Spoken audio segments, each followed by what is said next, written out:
부활주일 아침에 대체 불가능한 예배 자리로 달려나온 성도들을 환영하고 또 사랑하고 또 주님의 이름으로 축복합니다.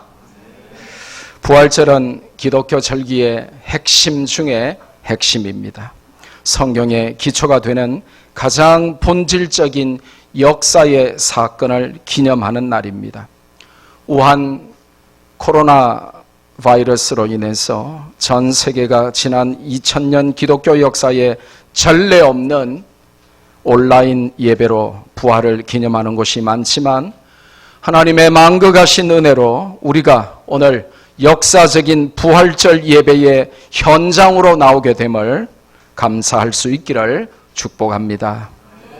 본문은 부활하신 예수님께서 승천하시기 전에 제자들에게 공생의 3년 동안 가르치셨던 성경의 핵심을 다시 총정리해서 복습해 주시는 내용입니다. 3년 동안의 가르침, 그리고 그 당시에 있었던 유일한 성경인 구약 성경 전체의 핵심을 단 한마디로 요약해서 정리해 주시는 촌철살인의 가르치심입니다. 마지막 때에 종말론적인 삶을 살면서 성도들이 반드시 명심해야 할 내용이죠. 특별히 저자 직강을 통해서 성경의 저자이신 예수님께서 친히 저자 직강을 통해서 전곡을 찌르는 성경의 핵심을 요약 정리해 주시는데 그 내용은 과연 무엇입니까?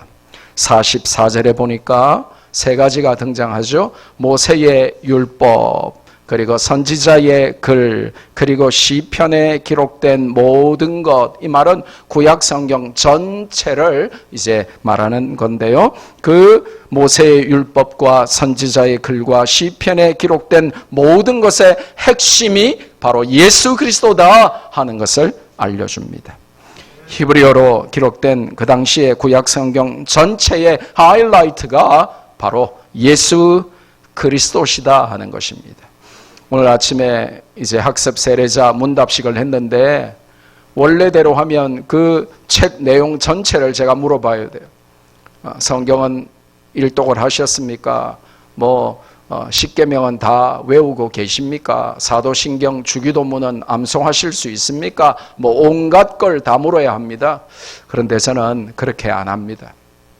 그거보다 더 중요한 게 있어요. 예수 그리스도께서 내 죄를 지시고 나 대신에 십자가 위에서 죽으셔서 부활하시고 나를 하나님의 자녀로 만들어주신 그 성경 전체의 핵심을 믿으십니까? 저는 아멘 하면 합격입니다. 주기도문을 못 외우시니까 이번에 세례를 못 드리겠네요. 그렇게 하지 않습니다.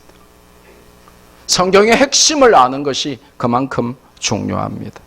주기도문 다 외우고 사도신경 다 외우고 성경을 몇 번씩 읽어도 믿음 전혀 없는 사람들이 있어요.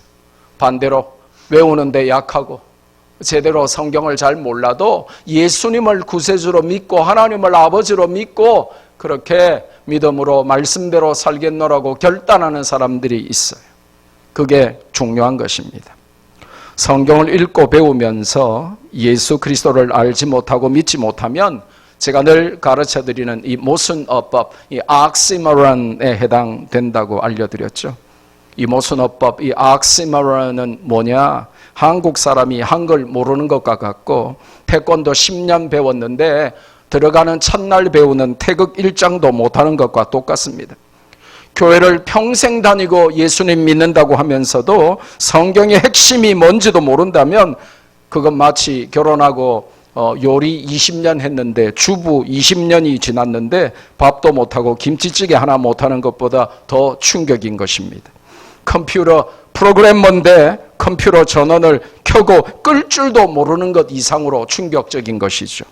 대학생인데 아직 젖병 물고 다니거나 대학생인데 아직 대소변을 못 갈아서 기저귀 차고 다니는 거하고 다를 바가 전혀 없다는 말입니다.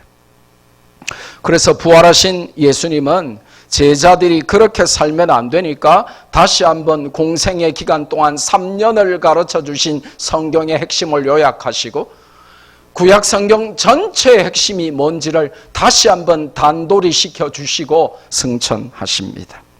오늘 성경을 통해서 이 부활절에 여러분이 핵심 아닌 다른 것 붙들고 남은 인생 살지 않기를 소원하셔야 됩니다. 부활하신 예수님께서 저자 직강으로 알려주신 성경의 핵심을 정확히 알고 믿고 전하며 사는 우리 말씀교회 성도들 다 되시기를 주님의 이름으로 축복합니다. 첫째로 부활하신 예수님께서 알려주신 저자 직강을 통하여 우리에게 총 요약 복습해 주신 성경의 핵심은 예수 그리스도의 고난, the suffering of Jesus Christ, 예수 그리스도의 고난에 관한 것입니다. 예수님의 고난은 성경 곳곳에 충분히 많이 예언되어 있습니다. 창세기 3장에서부터 범죄하여 벗은 인간들에게 양을 죽여 가죽옷을 입히시는 하나님의 사랑을 통해서 이미 예수님의 십자가 대속의 죽음을 예언하고 있습니다.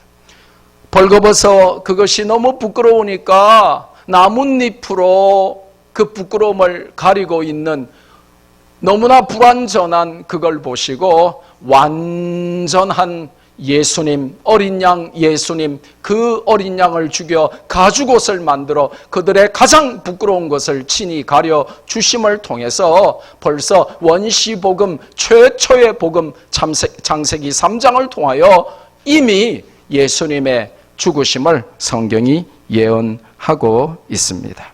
구체적으로 예수님 탄생 1000년 전, 그러니까 지금으로부터는 3000년 전에 다윗이 시편 22편 14절에서 18절을 통해서 성령의 충만함을 받고 예수님의 십자가 고난을 예언합니다.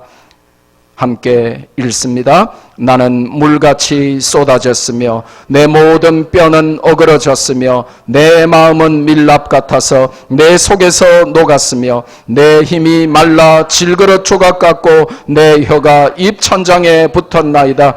주께서 또 나를 죽음의 진토 속에 두셨나이다. 개들이 나를 애워쌌으며 악한 무리가 나를 둘러 내 수족을 찔렀나이다. 내가 내 모든 뼈를 셀 수 있나이다. 그들이 나를 주목하여 보고 내 겉옷을 나누며 속옷을 제비 뽑나이다. 다윗은 성령으로 충만하여 미리 예수님 탄생 1000년 전에 1000년 후에 벌어질 예수님의 십자가 고난을 예언받고 그렇게 노래했습니다.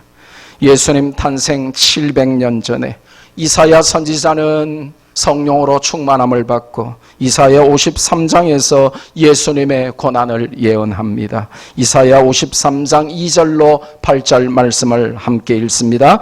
그는 주 앞에서 자라나기를 연한 순 같고 마른 땅에서 나온 뿌리 같아서 고운 모양도 없고 풍채도 없은즉 우리가 보기에 흠모할 만한 아름다운 것이 없도다. 그는 멸시를 받아 사람들에게 버림받았으며 간고를 많이 겪었으며 질고를 아는 자라. 마치 사람들이 그에게서 얼굴을 가리는 것 같이 멸시를 당하였고 우리도 그를 귀히 여기지 아니하였도다. 그는 실로 우리의 질고를 지고 우리의 슬픔을 당하였거늘 우리는 생각하기를 그는 징벌을 받아 하나님께 맞으며 고난을 당한다 하였노라. 그가 찔림은 우리의 허물 때문이요 그가 상함은 우리의 죄악 때문이라. 그가 징계를 받음으로 우리는 평화를 누리고 그가 채찍에 맞음으로 우리는 나음을 받았도다. 우리는 다 양 같아서 그릇 행하여 각기 제 길로 갔거늘 여호와께서는 우리 모두의 죄악을 그에게 담당시키셨도다. 그가 곤욕을 당하여 괴로울 때에도 그의 입을 열지 아니하였으며 마치 도수장으로 끌려가는 어린 양과 털 깎는 자 앞에서 잠잠한 양같이 그의 입을 열지 아니하였도다. 그는 곤욕과 신문을 당하고 끌려갔으나 그 세대 중에 누가 생각하기를 그가 살아있는 자들의 땅에서 끊어짐은 마땅히 형벌받을 내 백성의 허물 때문이라 하였으리요. 아멘. 성경에 예수님의 십자가 대속의 죽음, 그 고난을 예언한 것들이 가득하지만 대표적인 것들을 살폈고요. 예수님은 부활하신 후에 제자들에게 봐라, 모세의 율법책과 선지자의 모든 글과 시가서에 있는 모든 찬양이, 기도가 바로 나의 고난을 증거하는 것이다 라고 성도들이 핵심을 비껴가서 다른 것 붙들고 있어서 될 일이 아니다 라고 예수님의 고난 핵심 중의 핵심을 알려줍니다. 두 번째로 성경의 핵심은 예수 그리스도의 부활이다 하고 말씀하십니다. 예수님께서 십자가에 죽기만 하신 것이 아니라 성경에 예언된 그대로 제3일에 다시 살아나신 것이 성경 전체의 가르침의 핵심 중에 핵심임을 알려주십니다.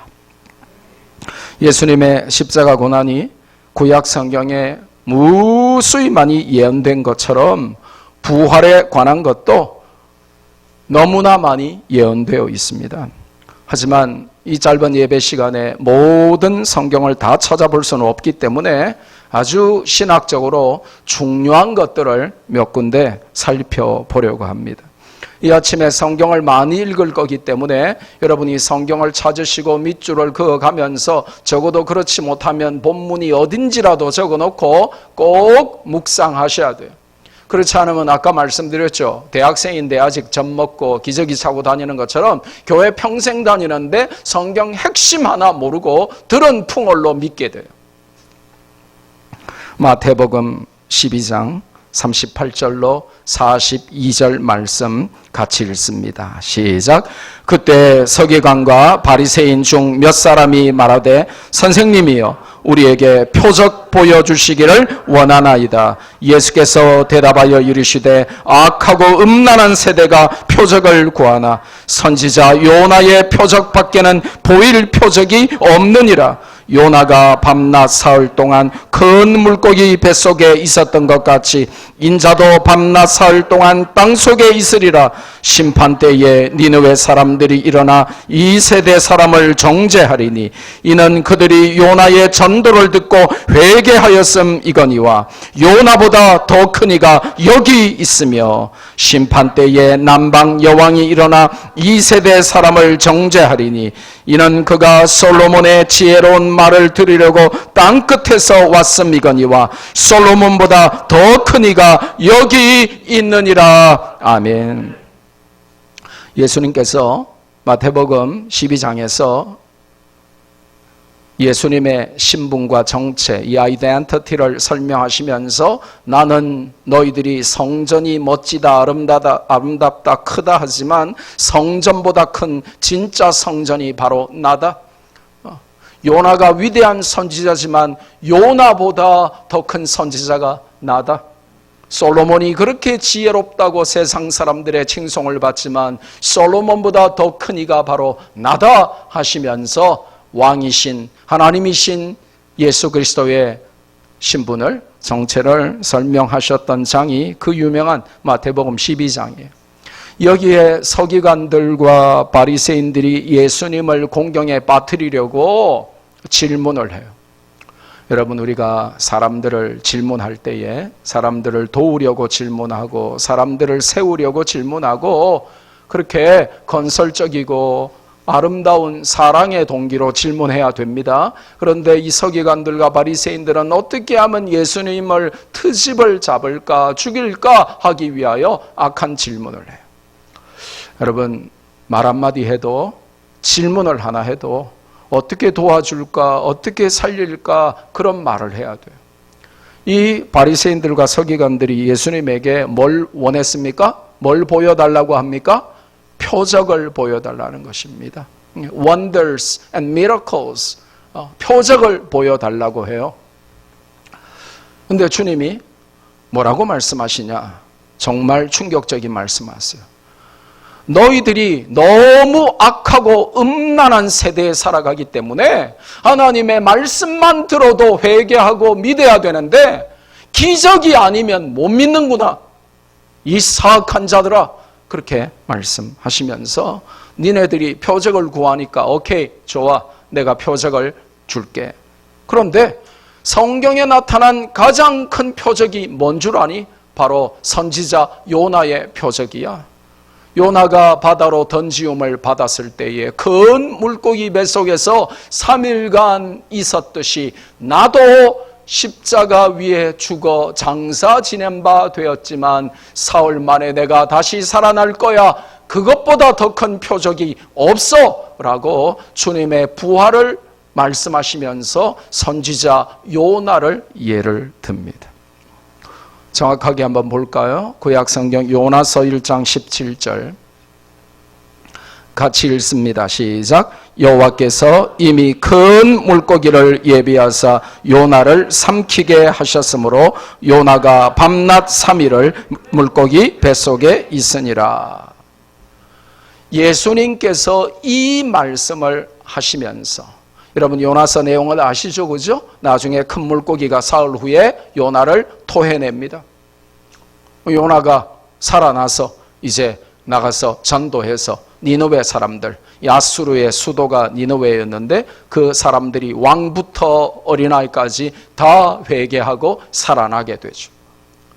그 요나가 겪었던 표적이 바로 예수님의 부활을 예표하는 것이다 라고 주님이 말씀을 하십니다.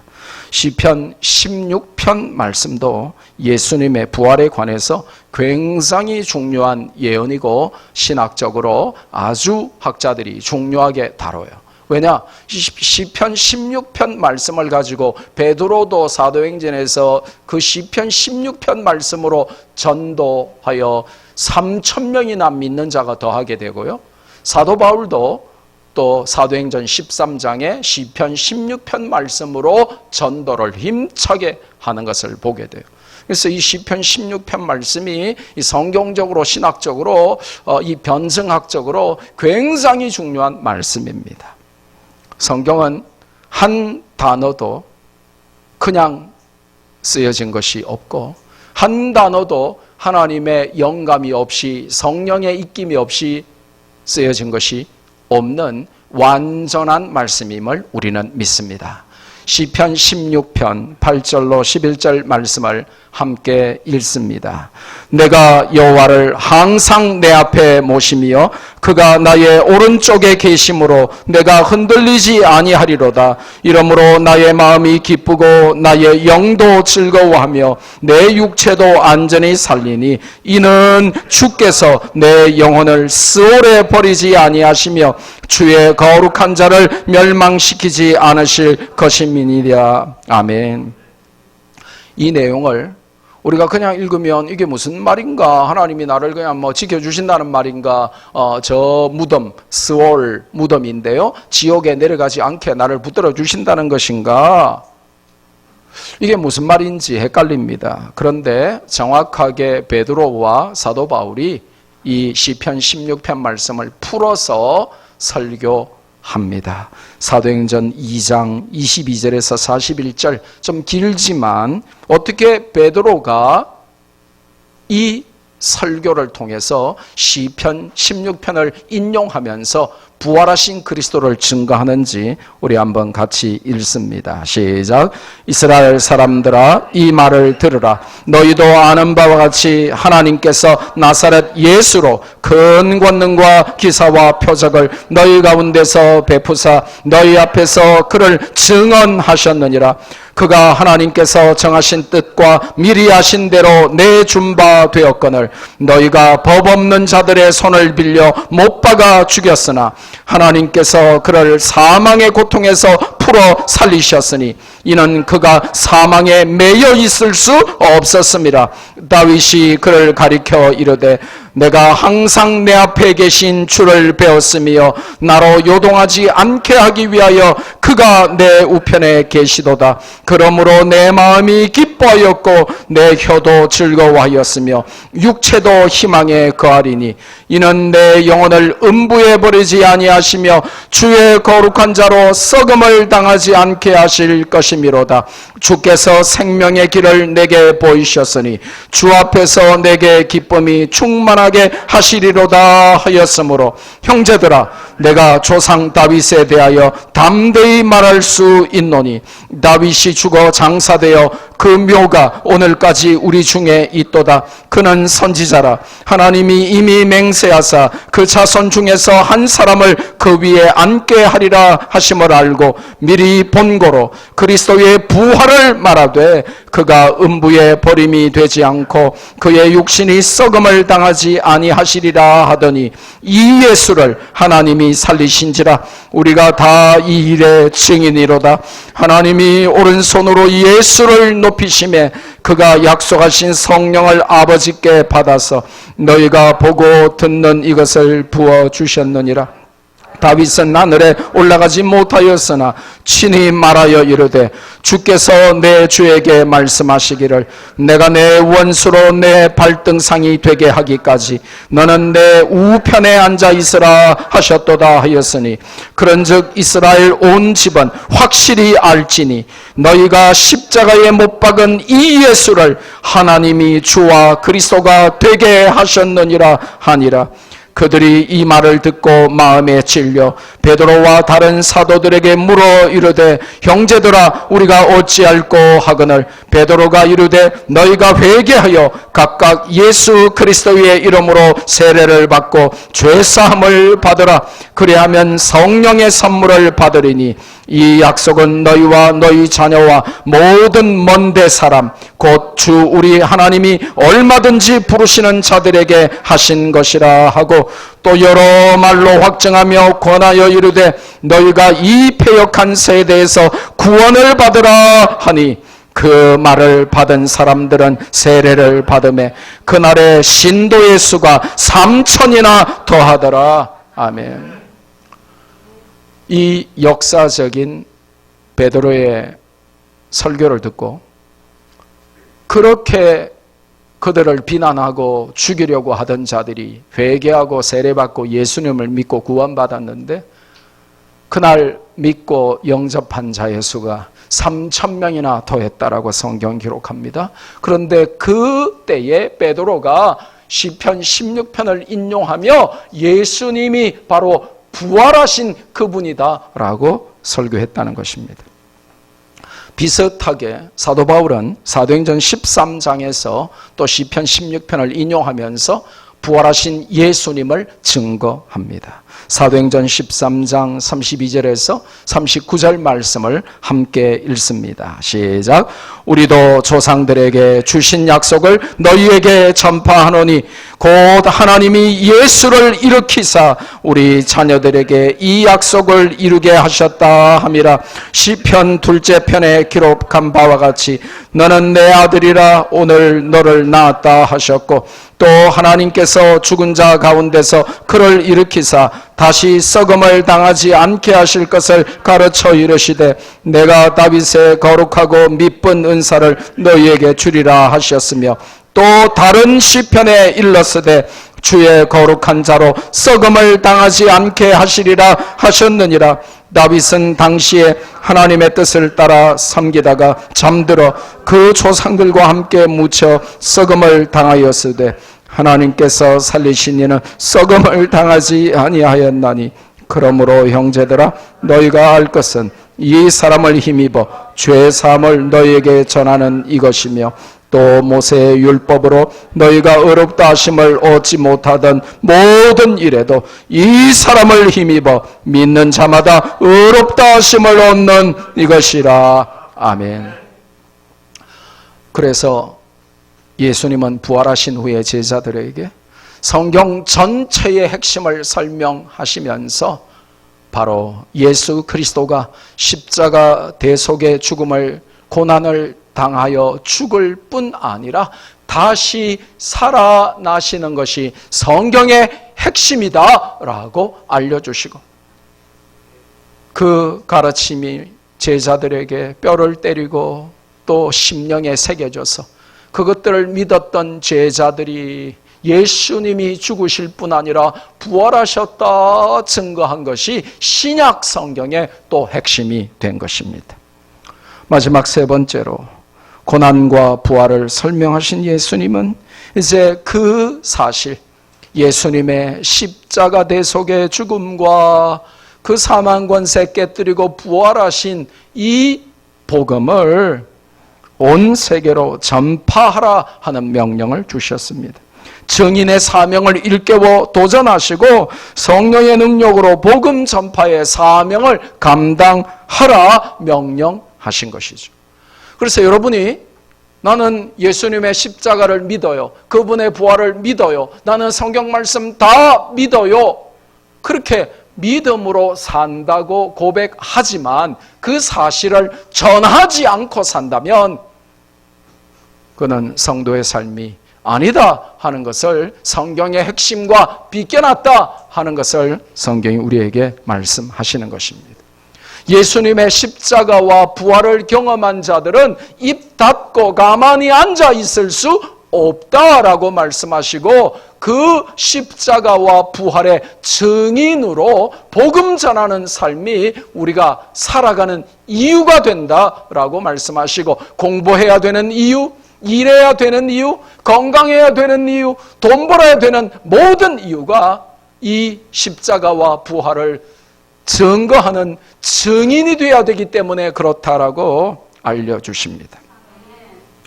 그러면서 세 가지 깨우쳐 주시죠. 첫째로, 이 복음이 모든 족속에게 전파되어야 한다 하는 복음 전파의 당위성을 알려주십니다. 너만 믿고 구원받아야 된다라고 말씀하신 적이 없습니다. 그래서 사도행전 16장 31절, 우리가 너무나 잘 아는 말씀 뭐예요?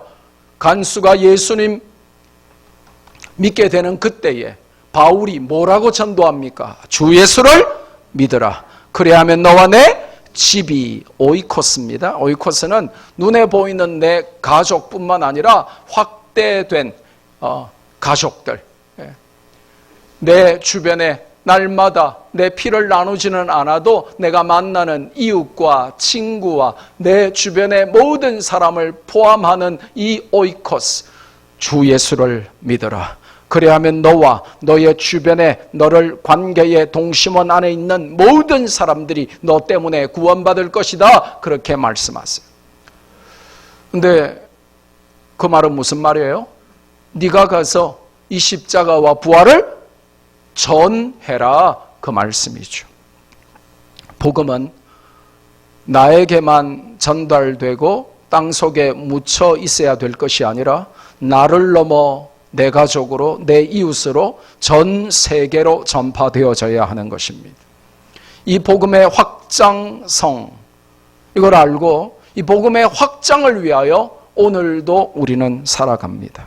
복음은 모든 나라, 모든 민족, 모든 백성들에게 전파되어야 하는 가장 중요한 소식이고, 지금 그 바톤을 내가 쥐고 있는 것입니다. 내가 전달하지 않으면 사람들은 지옥 가는 것입니다. 그래서 나는 예수님을 믿어요 하는 그 말에는 내가 이 복음을 다른 사람에게 전달할 것입니다 하는 신앙 고백이 들어있는 것입니다. 그러니까 예수님을 믿는데 전도 한번 해본 적이 없다면 문제가 심각해지는 것입니다. 부활의 증인으로 살아야 되는데 입 닫고 사는 것이죠.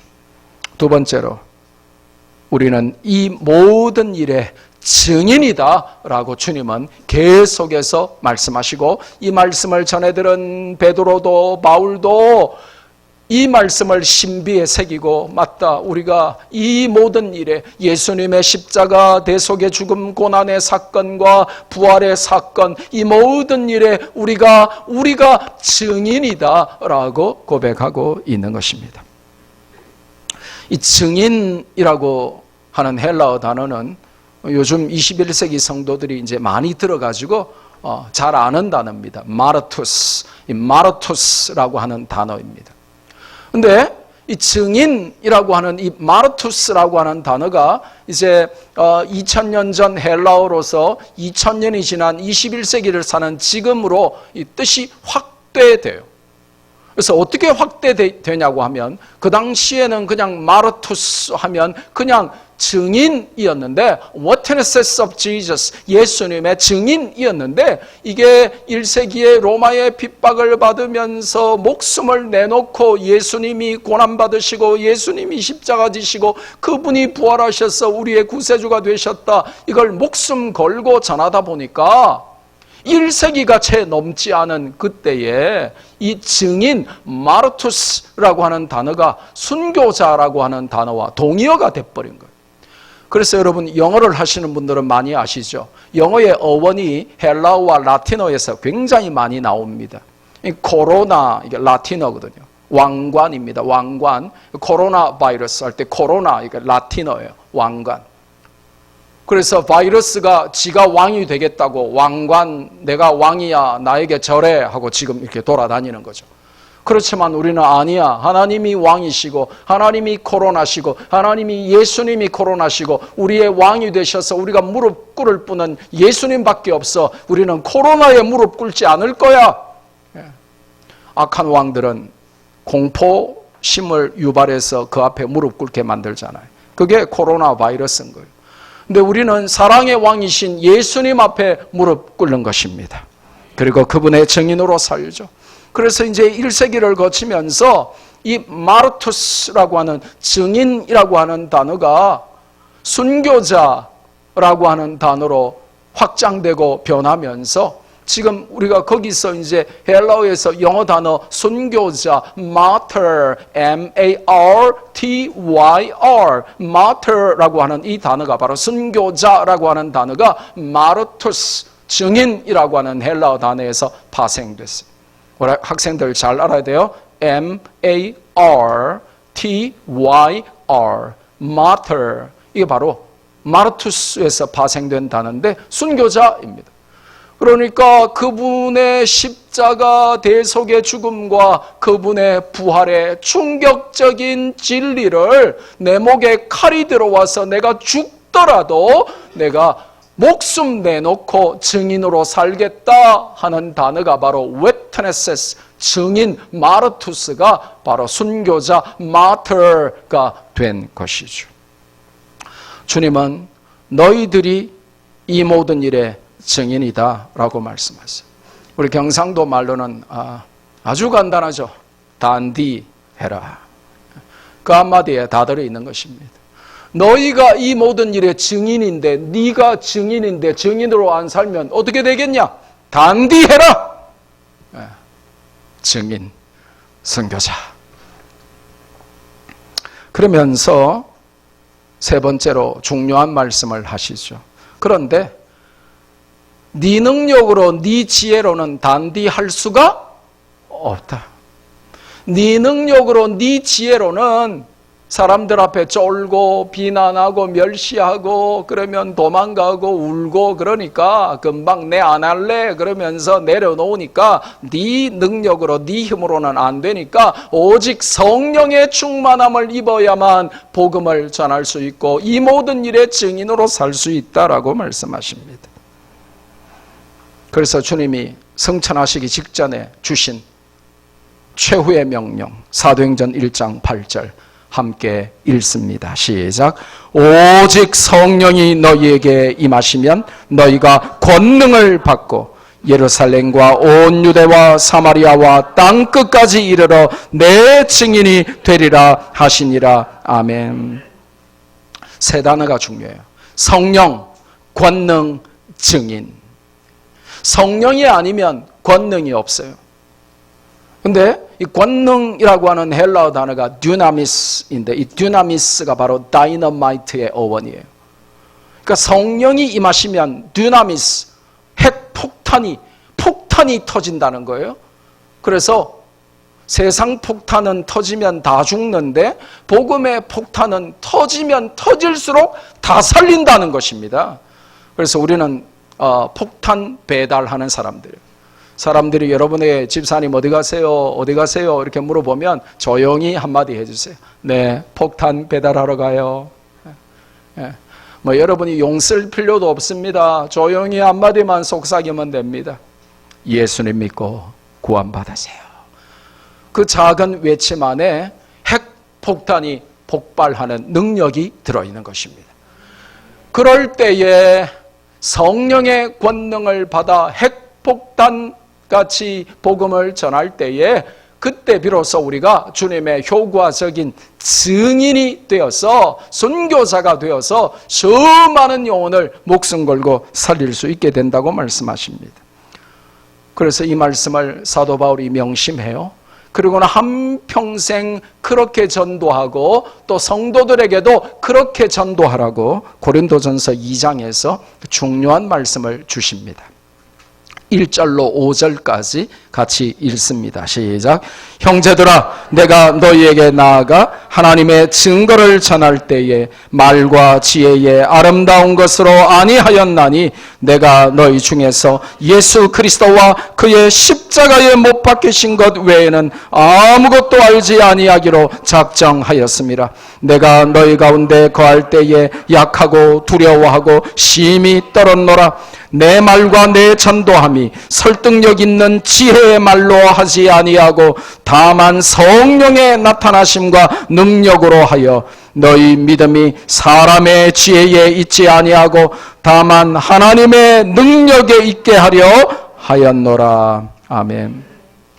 바울이 만났던 그 당시의 지식인들은 전부 그리스 로마 철학에 정통한 사람들이었고 그 당시에 있던 바울과 교제하던 모든 지식인들, 부자들, 정치인들은 전부 잘나가고 대단하고 똑똑하고 박학다식한 사람들이었습니다. 그들에게 바울이 세상 지식이나 세상의 어떤 듣기 좋은 말로 전도해서 씨가 막히는 것이 아니었습니다. 그런데 하나님의 성령의 나타나심과 능력으로 전도하여 너희의 믿음이 사람의 지혜에 있지 않고 하나님의 성령의 능력에 좌우되는 것을 내가 알도록 그렇게 전했으니 너희도 전도할 때에 세상 지혜로 말 잘하는 것으로 전도하지 말고 성령으로 충만함을 입어 전도하라는 것입니다.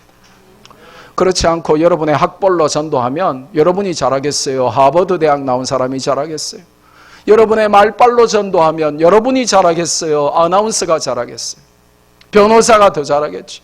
그런데 전도라고 하는 것이 그런 것이 아니고 세상 지혜나 사람의 말솜씨로 하는 것이 아니라 하나님의 성령의 핵폭탄 같은 dynamis 능력으로 하는 것이다 라고 말씀하십니다. 말씀했습니다. 부활절 아침에 여러분이 평생 교회 다녀도 핵심을 모르고 자꾸 가장자리만 붙들고 이렇게 있으면 큰일 나기 때문에 부활하신 주님이 부활하시자마자 제자들에게 찾아가셔서 공생의 3년 동안의 모든 가르치심을 한마디로 일목요연하게 총정리를 해주셨어요. 승천하시기 전에 마지막으로 너희는 요거를 붙들어라 하고 알려주셨어요. 공부를 좀 못하는 애들은요, 시험 칠 때 항상 어떻게 하냐 하면 평상시에는 공부 안 하다가 사흘 동안 밤샘하고 시험 칠 때 자버려요. 그러니까 항상 꼴찌하는 거죠. 시험 치기 전에는 잠을 잘 자고 오히려 몸의 컨디션을 좋게 해가지고 당일날에는 최고의 기억력과 몸 컨디션으로 시험 잘 쳐야 되는데 공부를 못하는 애들은 평상시에는 막 놀고 먹고 마시고 막 노래 부르고 음악 듣고 하다가 게임하고 하다가 꼭 시험 치기 전날 밤샘해요. 그리고는 맨날 입에 달고 사는 말이 망했다. 망할 수밖에 없죠. 공부를 못하는 아이들은 죄송합니다. 못하는 아이들 죄송합니다. 다행히도 우리 교회 애들은 다 잘해요.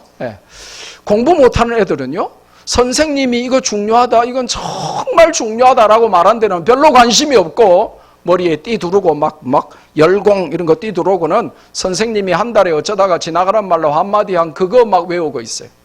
시험에 절대로 안 나올 것만 외우고 있어요. 그러고 난 다음에 시험 치고 나면 망했다. 공부한 거 하나도 안 나왔어. 이러면서.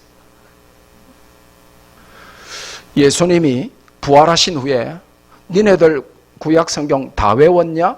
라고 암기 테스트하지 않으셨습니다.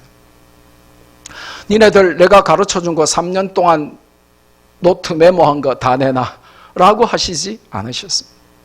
주님이 핵심을 정리해 주셨고 그 핵심은 지금도 동일합니다. 성경의 핵심은 예수 그리스도십니다.